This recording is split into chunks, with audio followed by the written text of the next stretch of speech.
Financially اگر وہ کمزور ہے تو ہم کیا کرتے ہیں، ہم کہتے ہیں کہ نہیں یہ نہیں ہو سکتا. تو یہاں پہ کہا جا رہا ہے کہ رشتہ دیکھتے وقت اس چیز کا غم اور فکر نہ کرو، یہ فکر نہ کرو، کیونکہ اللہ نے تمہیں ان کی پاک دامنی کا سب سے پہلے سوچو. رسول اللہ صلی اللہ علیہ وسلم نے فرمایا 3 لوگ جن کی اللہ مدد فرماتا ہے، اور ان میں سے ایک کون سے ہیں؟ نکاح کرنے والا جو پاک دامنی کی نیت سے نکاح کرے. اور رازق اللہ ہے، یہ ہمارا بڑا مکمل یقین ہے. اور اسی لیے ہمیں اس قسم کے معاملات میں یہ مسئلہ نہیں ہونا چاہیے. یعنی جو ہم باقاعدہ یہ چیک کرتے ہیں گھر اپنے، اگر کرائے کے گھر میں رہ رہے ہیں تو ہم نے نہیں دینا. پھر یہ کہ دے گا کیا، پھر اچھا اور کیا چیزیں دیکھی جاتی ہیں لڑکے کے لیے کہ اگر لڑکے کے والدین یا والدین ہیں اور وہ ساتھ رہتے ہیں، ہم کہتے ہیں بہت بڑی لائبلٹی ہے جی والدین ساتھ رہتے ہیں، تو وہ جی ان کا خرچہ کون کرے گا. پھر ہم یہ کہتے ہیں کہ جی اگر اس کے چھوٹے بہن بھائی ہیں اور وہ بڑا ہے تو اس کو یہ سارے خرچے اٹھانے پڑیں گے، ہمیں یہ بھی پسند نہیں آتا. اچھا یا یہ کہ ہم اس طرح سے دیکھتے ہیں کہ کوئی اونچا خاندان ہے یا چھوٹا خاندان ہے. اچھا پھر یہ دیکھتے ہیں کہ نندیں تو نہیں ایسی رہتی ہیں جن کی شادی ہونے والی ہے، کیونکہ ان کے بہت سارے خرچے کرنے پڑ جائیں گے، تو پھر ہماری بیٹی کے اوپر ہی لوڈ آئے گا. ہاں یہ بھی ضروری ہے، دیکھیں ہمارے گھروں میں جو لالچی لوگ ہیں وہ کیا کرتے ہیں، بیٹوں کی شادی کرتے ہیں اور وہ جو اس کا جہیز اور جو کچھ بھی آتا ہے وہ اس کو اپنی بیٹیوں کو دے دیتے ہیں. وہ اپنی بہوؤں سے لیتے ہیں اور کہتے ہیں کہ اب تم اس کو دے دو، دیکھو تمہارے میاں نہیں سب کچھ کرنا ہے. وہ بیچاری چپ ہو جاتی ہیں، وہ کر لیتی ہیں. تو اصل بات یہ ہے کہ نکاح کا مقصد ہمیں صحیح سمجھ آنا چاہیے. اس کا مقصد دین کی حفاظت، حرام سے بچنا. اور مومن کی پرائرٹی ویسے بھی دنیا میں رہتے ہوئے نا عیاشی نہیں ہے. اس نے ہنی مون پلانز نہیں بنانے. ہنی مون پہ نہیں آپ گئے، آپ کو سولیٹیئر نہیں ملا، آپ کا کوئی گرینڈ سا کسی جسے کہتے ہیں ڈریم لوکیشن پہ کوئی ایونٹ نہیں ہوا تو کوئی نقصان نہیں ہو جائے گا. آج کل تو لوگ دیکھیں نا پورے خاندان کو لے کر پتہ نہیں کہاں کہاں جاتے ہیں، اور کوئی سمندر کے پاس اور پہاڑوں پہ جی ڈیسٹینیشن ویڈنگز ہو رہی ہیں، اور اس چکر میں بہت سی تباہیاں بھی ہو رہی ہیں، بہت سے مشکلات بھی آ رہے ہیں. تو اللہ نے جو آپ کی قسمت میں لکھا ہوتا ہے اللہ تعالیٰ وہ کرنے پہ قادر ہے. اس لیے تو آگے کہا گیا واللہ واسع علیم، اللہ تعالیٰ وسعت والا ہے اور بہت علم والا ہے. تو اصل تو بات یہ ہوتی ہے کہ ہم نے انسان دیکھنا ہے، ہم نے اپنے بچے کو دیکھنا ہے، ہم نے بیسکس دیکھنے ہیں. اگر بیسک سارے کور ہو رہے ہیں تو پھر ہم نے وہی بات ہے استخارہ کرنا ہے اور ہم نے مشورے کرنے ہیں، چھان بین کرنی ہے. لڑکے کا کردار صحیح ہونا چاہیے، لڑکے کے رسپانسبل بیہیویئر ہونے چاہیے، لوگ لالچی نہیں ہونے چاہیے. نہیں تو دیکھیں کبھی کبھی ہم پیسہ دیکھ کے کرتے ہیں لیکن ان کا بھی کاروبار ٹھپ ہو جاتا ہے. کئی دفعہ بعد میں کچھ نہیں ملتا. میں ایسی بچیوں کو جانتی ہوں جو اتنے امیر گھروں میں ان کی شادی ہوئی. ایک بچی نے مجھے کہا کہ اگر آپ مجھے عام دنوں میں بھی دیکھیں گی میرا کوئی ڈریس جو ہے 35,000 سے کم کا نہیں ہوگا، اتنا برانڈڈ ہوگا، کیونکہ یہ میرے سسرال والوں کی ریکوائرمنٹ ہے. لیکن میرے ہاتھ میں 5 روپے بھی نہیں ہوں گے کہ میں اپنی مرضی سے کوئی چیز خرید سکوں. میرے پاس کبھی کچھ بھی نہیں ہوگا. میں بڑی بڑی گاڑیوں میں آ جا رہی ہوں گی، لوگ مجھے پورے شہر میں دیکھ کے کہیں گے واہ واہ واہ کتنی اس نے قسمت پائی ہے. اور وہ رو رہی تھی آنسوؤں سے جب وہ مجھے بتا رہی تھی کہ میری لائف کتنی سفوکیٹنگ ہے، اور کیونکہ خاندانی بزنس ہے میرا شوہر کوئی کام بھی نہیں کرتا، ساری رات جاگتا ہے اور سارا دن سویا رہتا ہے، اور میں کچھ بھی نہیں کر سکتی. میں بس یہی دیکھ رہی ہوں کہ لوگ مجھے کہتے ہیں جی یہ بڑی لکی ہے. پھر آیت نمبر 33 آ رہی ہے، اور ضرور پاک دامنی اختیار کریں وہ جو نہیں پاتے وسعت نکاح کی. یعنی اصل بات کیا ہے، اصل ہمارا فوکس یہ ہونا چاہیے کہ ایک شخص جو ہے وہ اللہ کا حکم ماننا چاہ رہا ہے، وہ نکاح کرنا چاہ رہا ہے اور وہ باقی چیزوں کو نہیں دیکھتا، لیکن کسی وجہ سے نہیں بھی نکاح ہو پا رہا اس کا. There are lot of valid reasons as well. جیسے آپ دیکھیں کہ اب بالغ تو ہو گئے ہیں، اب آج کل تو بچے 12 سال 13 سال پہ بھی بالغ ہو رہے ہیں، لیکن ابھی آپ کی پڑھائی رہتی ہے، پلس بالغ ہونے کے ساتھ بلوغت تو آ گئی ہے، آپ کے اندر وہ خواہشات تو شروع ہو گئی ہیں، لیکن ابھی آپ کے اندر رسپانسبل بیہیویئر نہیں ہے، ابھی آپ نہیں کر سکتے، یا کبھی کبھی آپ کی جو میچورٹی نہیں ہے. یا ساتھ ہم یہ دیکھتے ہیں کہ کبھی کبھی تعلیم ایسی سٹیج پہ ہوتی ہے کہ والدین کہتے ہیں کہ چلو یہی سال 1 سال تھوڑا سا یہ اپنی تعلیم مکمل کر لیں. اب اس سارے مسئلے میں اصل فوکس کیا ہونا چاہیے؟ اگر کسی بھی وجہ سے کوئی بھی جائز ایسی وجہ ہے جس کی وجہ سے نکاح نہیں ہو پا رہا، یا یہ کہ رشتے آتے ہیں اور آپ دیکھ بھی رہے ہیں، آپ کرنا بھی چاہ رہے ہیں، بس کوئی جم ہی نہیں رہا. یہ بھی ہوتا ہے. اب لوگ کہتے ہیں نا پتہ نہیں جی کیا بندش ہوگی ہے اور کیا جو ہیں مشکلات ہیں. اب ایک فحاشی کا اگر آپ دنیا میں نکلتے ہیں سیلاب ہے، اتنی فحاشی ہے تو وہ جو جوان بچے بچیاں ہیں ان کے لیے بہت ہی زیادہ مشکل ہے. تو کیا کہا گیا کہ آپ نے پاک دامنی کی طرف جانا ہے. وَلْيَسْتَعْفِفْ، اپنی جو ہے پاک دامنی کے اوپر فوکس کرنا ہے، اور والدین کا اور گھر والوں کا کام بھی ہونا چاہیے۔ ہاں، رسول اللہ صلی اللہ علیہ وسلم نے فرمایا جس میں نکاح کی استطاعت ہے وہ کرے، ورنہ وہ روزے رکھے، کیونکہ روزہ شہوت توڑنے کا ذریعہ بنے گا۔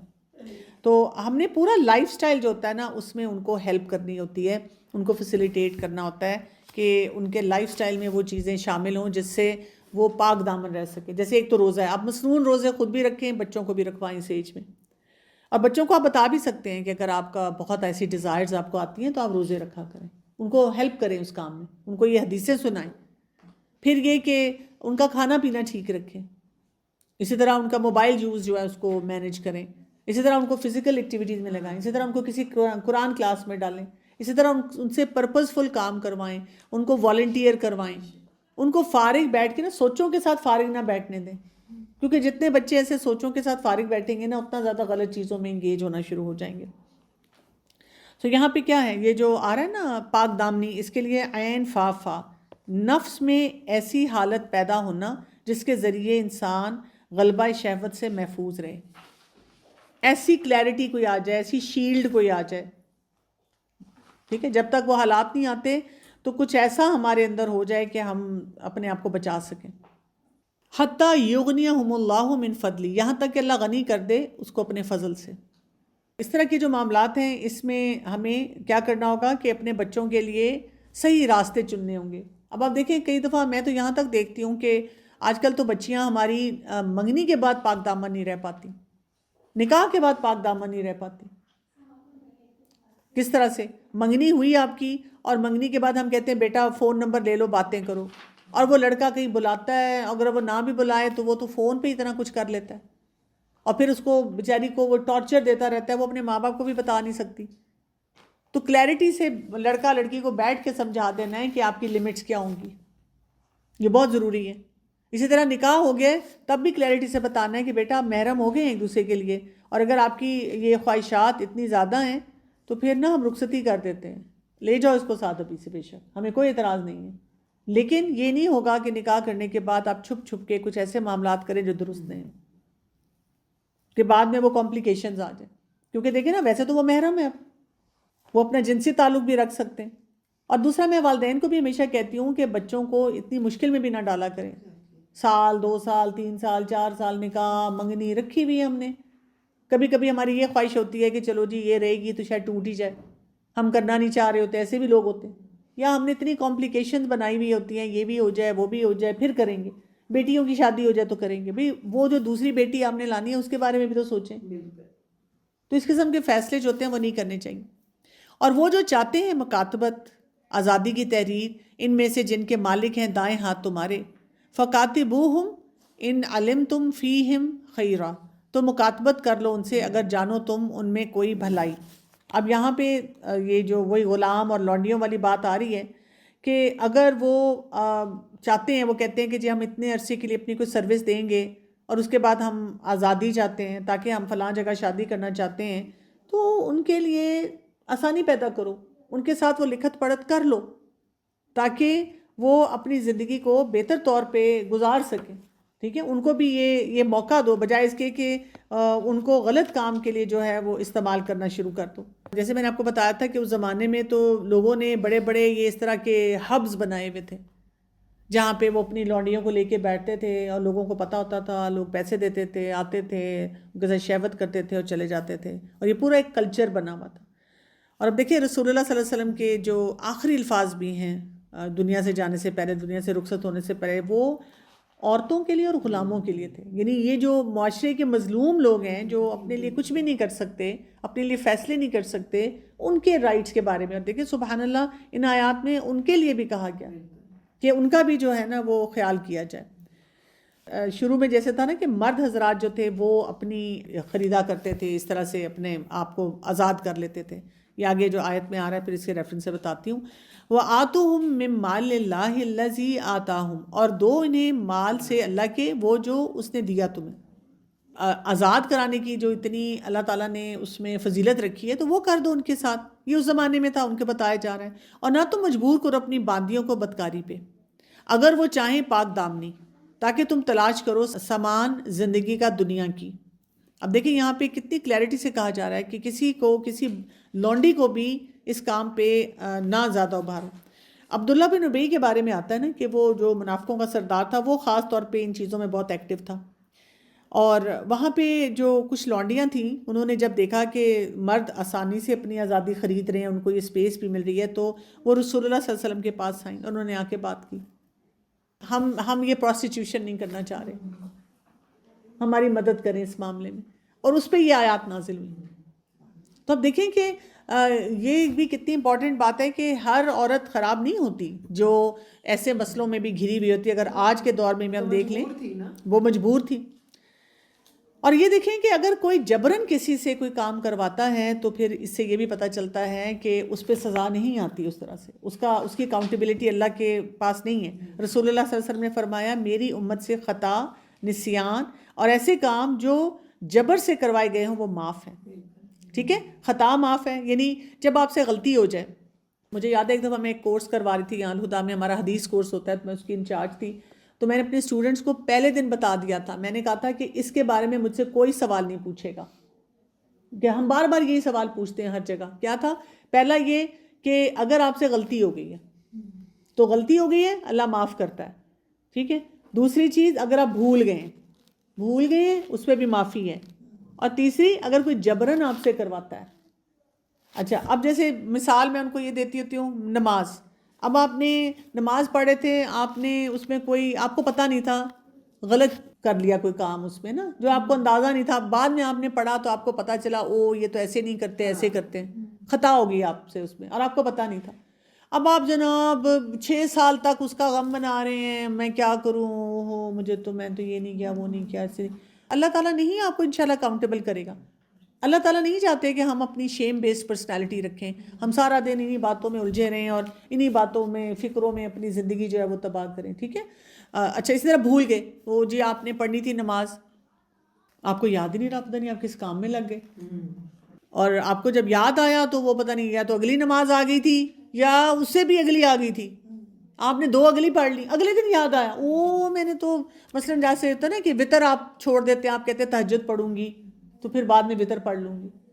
اچھا، وہ آپ یا تو آنکھ نہیں کھلی یا بس وہ کسی وجہ سے رہ گیا، نہیں پڑھ سکے، تو آپ بھول ہی گئے، آپ نے صبح اٹھ کے فجر پڑھ لی، اگلے دن کہیں آپ کو یاد ہے میں نے تو وطر نہیں پڑھے. اب جناب آپ ایک کو میسیج، دوسرے کو میسیج، ہائی کیا کروں، ہائی کیا ہوا، بھول گئے تو لوٹا دیں، سمپل سی بات ہے. آپ کو یاد ہے میں تو کل بالکل مارکیٹ سے پہنچ رہی تھی اور عصر کا وقت تھا اور میں نے سوچا تھا گھر آتے ہی عصر پڑھوں گی، تو گھر آئی ہوں تو پتہ نہیں ایک جھگڑا دوسرا جھگڑا، دماغ سے ہی نکل گیا. عشاء کے وقت یاد آیا، ہائے اب کیا کروں، ہائے بھول گئی نا، تو پڑھ لیں. اتنا آسان کام ہے. آپ جو بھول گئے آپ وہ کام فوراً کر لیں، بس آپ کا وہ کمپنسیٹ ہو جاتا ہے. آپ دیکھیں ہم پرانی نمازوں پہ ہم پاگل ہوئے رہتے ہیں، ہر ایک سے فتویٰ لیتے ہیں، ہر رمضان میں آخری جمعے کی ساری قضائیں نمازیں پڑھیں جی، اور ہم ہر دوسرے بندے سے پوچھتے ہیں وہ جو میں پہلے نماز نہیں پڑھتی تھی. خطا تھی نا ہماری، نسیان بھی اس طرح سے تھا کہ ہمیں پرواہ ہی نہیں تھی، شاید دین کو سیریسلی نہیں لیا. اللہ معاف کرے گا، اگلی نمازیں تو ٹھیک کریں. لیکن اس میں وہ جو قضائی عمری ہم پڑھنا شروع کر دیتے ہیں وہ کوئی بھی نہیں ہے. اور یہ کہ کچھ لوگوں کو جب کوئی بہت زیادہ انسسٹ کرے تو میں ان کو کہتی ہوں ٹھیک ہے، علماء یہ بھی کچھ کہتے ہیں کہ آپ پھر ہر نماز کے ساتھ ایک ایکسٹرا نماز پڑھ لیں، وہ فرض. وہ کہتے ہیں ہماری تو یہی والی نماز نہیں ٹھیک کبھی پڑھی جا رہی. تو میں کہا اللہ نے تو آسانی رکھی ہے، آپ اللہ سے توبہ استغفار کریں، ابھی جو پڑھنے والی نمازیں ان کو بہتر بنا لیں. کچھ لوگ تو کہتے ہیں اپنے امی ابا کے بھی پڑھو بھی، اپنی تو پڑھ کے. تو خطا، بھول ہو گئی، استغفار، اللہ سے معافی، اللہ تعالیٰ مجھ سے غلطی ہوگی مجھے معاف کر دیں، سچے دل سے معافی مانگے، اللہ بڑا غفور الرحیم ہے. نسیان، بھول گئے، بس بھول گئے، اب کیا ہو سکتا ہے. تو اس کو اگر نماز یا کوئی ایسی چیز ہے لوٹا دیں. اور اگر کوئی اور ہے، مثلا آج آپ بھول گئے قرآن مجید کی تلاوت کرنا، بھول گئے کسی کی امانت رکھی ہوئی تھی، بھول گئے اس کو دینا، سوری بول کے پھر جیسے بھی کمپنسیٹ کر سکتے ہیں آپ کمپنسیٹ کر دیں اسے. یہ تو اب ایسے ہی چلے گا نا سلسلہ. کبھی کبھی آپ دیکھیں نا، ہم کوئی چیز رکھ کے بھول جاتے ہیں، کسی کی بڑی حفاظت سے چیز رکھتے ہیں وہی بھول جاتے ہیں. تو کیا ہو سکتا ہے. اور پھر یہ کہ کوئی اگر جبرن ہم سے کوئی کام کرائے, اب یہ نہیں ہے کہ فرینڈ کے ساتھ گئے ہیں اور ہم کہہ رہے ہیں یہ مجھے یہ بہت اچھے لگ رہے ہیں کپڑے اور دل بہت چاہ رہا ہے لیکن سوچوں لینے نہیں چاہیے, اسراف ہو جائے گا, اور دوست نے کہا جبرن لے لو لے لو لے لو, اور ہم نے 2 سوٹ اٹھا لیے, پیارا سا جبر ہو گیا ہمارے اوپر. یہ اس جبر کی بات نہیں ہو رہی ہے کہ ہم چاہ رہے ہیں, دعائیں مانگ رہے ہیں کہ کوئی مجھ پہ جبر کرے کہ پکوڑا ایک اور لے لو, ٹھیک ہے, جو میٹھا ہے وہ کھا لو دوبارہ کھا لو. ہم تو نا ایسے جو ہماری اپنی نفسانی خواہشات ہیں اس میں ہم چاہتے ہیں کہ کوئی جبرن ہمیں کچھ کہے.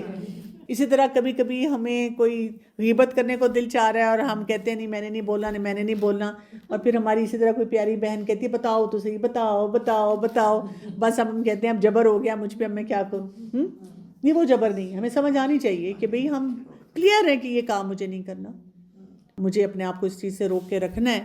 دیکھیں یہ جنگوں میں ہو جاتا ہے, کوئی لوگ ظالم ہوتے ہیں, کئی شوہر ایسے ہوتے ہیں کہ بیویوں کے ساتھ بہت سختی کرتے ہیں, وہ بیچاری اب ان کو سمجھ نہیں آ رہی ہوتی, وہ اپنے آپ کو تھوڑا سا ٹھہراؤ کے ساتھ رکھ رہی ہوتی ہے. کوئی جبرن اگر کوئی ایسا غلط کام کرواتا ہے, ظاہر ہے پھر آپ کو اس میں دیکھنا ہوتا ہے کہ اس کو آگے آپ کیسے مینیج کریں گے, تو اس جبر پہ آپ کی اکاؤنٹیبلٹی نہیں ہوتی.